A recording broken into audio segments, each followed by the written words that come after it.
मित्रों नमस्कार। पावन ज्योतिष प्रभात यूट्यूब चैनल पर आप सबका स्वागत है। आज के वीडियो का शीर्षक बड़ा ही महत्वपूर्ण है, बहुत ही उपयोगी है, बहुत ही समसामयिक है, बहुत आवश्यक है।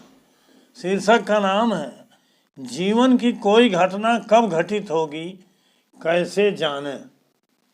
How to know when any event in life will happen. मित्रों, जीवन की कोई भी घटना, ज्योतिष की भाषा में हम उसे घटना या इवेंट कहते हैं, जिसे हम आम बोलचाल की भाषा में कार्य कहते हैं। जैसे विवाह हुआ, संतान पैदा होना हुआ, नौकरी हुआ, व्यवसाय हुआ, या जीवन में कोई भी कार्य कब घटित होगा, जमीन खरीदना, वाहन खरीदना, बेचना, कुछ भी, तो ये कब घटित होगी इसको जानना उतना ही जरूरी है जितना ज्योतिष पर विश्वास करना जरूरी है। क्योंकि जब तक हम ज्योतिष के द्वारा अपने भाग्य भविष्य की जानकारी के लिए सटीक नियम नहीं जानेंगे, जब तक ये नहीं पता चलेगा कि हमारे कुंडली द्वारा हमको क्या फल मिलने वाला है, जीवन में कौन सी घटनाएं होने वाली हैं और वो कब होंगी, तब तक ज्योतिष के पढ़ने का क्या मतलब है। तो आइए आज इसी विषय पर एक बहुत ही सटीक नियम के अंतर्गत और यथार्थ घटना और प्रत्यक्ष प्रमाण इसका दिखा रहा हूँ कि केपी ज्योतिष के नियम कितने सटीक हैं और कितने प्रमाणित हैं। ये कार्य है, मेरे एक मित्र हैं परवीन मलिक जी, जो वृंदावन के निवासी हैं और हरियाणा में कहीं ऊंचे पद पर अधिकारी हैं। उनके बालक ने, बेटे ने, जिसका नाम निश्चय मलिक है, एक 4 पहिया वाहन खरीदा। कब खरीदा?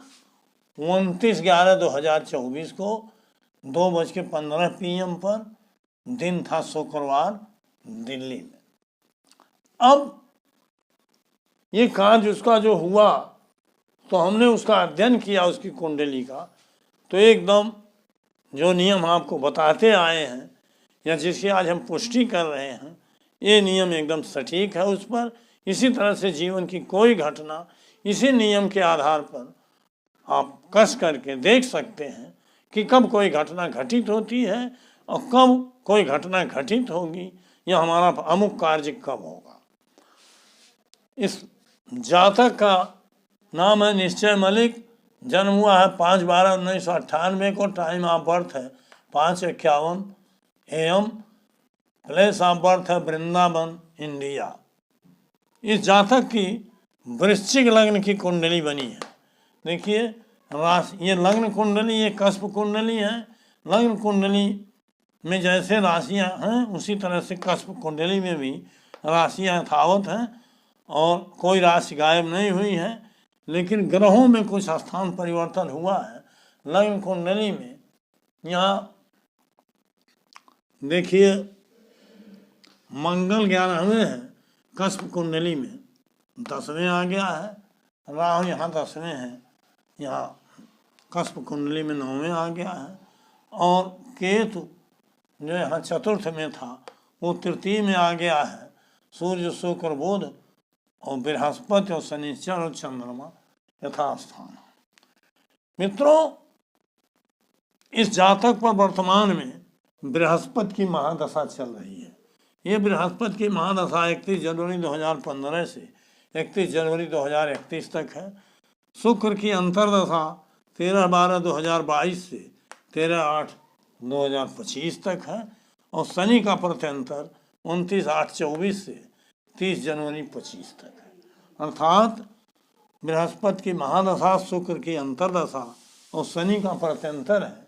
इसी शनि के प्रत्यंतर में इस बालक ने 29/11/24 को 2:15 PM यानी 14:15 PM पर, दिन शुक्रवार, दिल्ली में एक मारुति कार खरीदा और उसी के बारे में A to Z घटनाएं कैसे घटित हुई बार बार हमने बताया है कि कोई भी घटना भाग्य में है कि नहीं है आपके, उसको हम कस्प कुंडली से देखते हैं, जिसको भाव चलित कुंडली भी आप कह सकते हो, और आप कस्पल सिग्निफिकेटर्स द्वारा देख सकते हो। द्वादश भाव का उसमें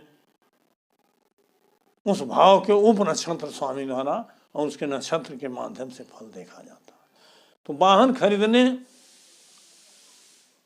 खरीदना ये चौथे भाव से देखा जाता है, अर्थात कस्प कुंडली में चतुर्थ भाव का उप नक्षत्र स्वामी 4, 11 और 12 भावों का कार्य हो स्वयं के द्वारा और अपने नक्षत्र के माध्यम से, तो वाहन खरीदने का योग होता है। ये भाग्य में है। तो यहाँ चौथे भाव का उप नक्षत्र स्वामी शनि है। शनि में हम देखेंगे कि 4, 11, 12 में से कोई भाव आया है कि नहीं। नियम यही है कि 4, 11, 12 में से कोई भी भाव आया हो तो योग बनता है, भाग्य में वाहन खरीद का योग है। अब यहाँ हमने कस्पल सिग्निफिकेटर में केवल बृहस्पति, शुक्र और शनि का दिया है, इसलिए कि महादशा, अंतरदशानाथ और प्रत्यंतर दशानाथ ही तीनों हैं। शनि में यहाँ देख लीजिए चौथे का उप नक्षत्र स्वामी है। शनि 5, 3, 4 बता रहा है। यहाँ आप देखोगे 5वें में है और तृतीय और चतुर्थ में उसकी राशि है। केतु के नक्षत्र में है, 3, 3, 4 बता रहा है। और इसका उप नक्षत्र स्वामी सूर्य है, जिसमें 11 भाव बता रहा है, अर्थात 4, 11 को सपोर्ट मिल गया उप नक्षत्र के माध्यम से शनि को।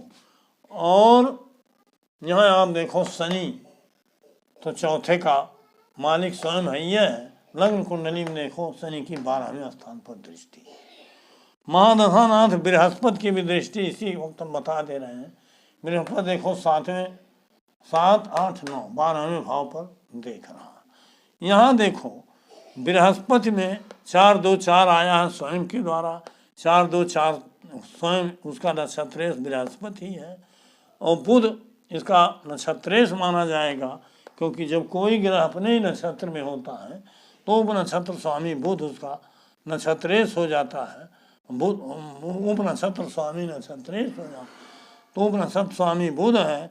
ये बृहस्पति के नक्षत्र का काम करते हुए 1, 8, 11 बता रहा है। बुध को देख लो, लग्न में ये है, 8 और 11 में उसकी राशि। तो इस तरह से बृहस्पति में स्वयं के द्वारा और नक्षत्र के माध्यम से 4, 11 तो बता ही रहा है। अभी हमने दृष्टि द्वारा 12वें को बताया, अर्थात बृहस्पति में 4, 11, 12 है, एकदम क्लियर है। अंतरदशानाथ शुक्र है, जिसमें 12वां भाव देखो स्वयं ही है वो मालिक 12वें का, और शुक्र लग्न में बैठा हुआ है। 7वें का भी वृष का मालिक है, अर्थात शुक्र में 1, 7, 12 है। उसका नक्षत्रेश बुध है। बुध में 1, 8, 11 हमने पहले बताया है, अर्थात 12, 11 शुक्र में स्वयं आ गया नक्षत्र के माध्यम से। इसका उप नक्षत्र स्वामी बृहस्पति है, जो 4, 4, 12 को सपोर्ट कर ही रहा है, अर्थात शुक्र भी 4, 11, 12 को बता रहा है। इसी तरह से शनि की दृष्टि में हमने बताया कि 12वें पर दृष्टि है। शनि देखो स्वयं 5, 3, 4 बता रहा है, 5, 3, 4 बता रहा है। केतु के नक्षत्र में है, केतु भी 3, 3, 4 बता रहा है। 3 में स्वयं बैठा, 3 में उसकी राशि है, और राहु केतु की वो भी राशियाँ हो जाती हैं, जिस राशि में वो बैठे हों तो 3, 4 का हो गया। और शनि का उप नक्षत्र स्वामी सूर्य है, जो नक्षत्र के माध्यम से 11 बता रहा, अर्थात शनि में भी 4, 11 आ गया और दृष्टि द्वारा 12 आ गया, अर्थात बृहस्पति, शुक्र और शनिश्चर में 4, 11, 12 आए हुए हैं।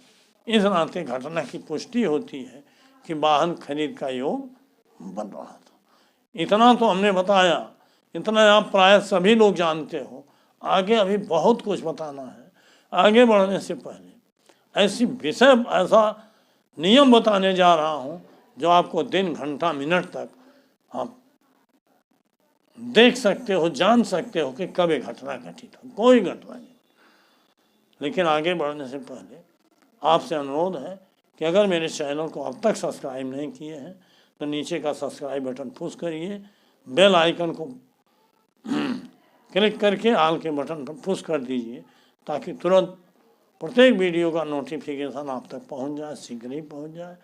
वीडियो अगर पसंद आवे तो लाइक ज़रूर करिए, मित्रों को शेयर करिए, एक प्यारा सा कमेंट मेरे खुशहाली के लिए ज़रूर दीजिए, मैं उसका जवाब देता हूँ। वीडियो को स्किप करके मत भगाइए क्योंकि बहुत ही महत्वपूर्ण विषय है।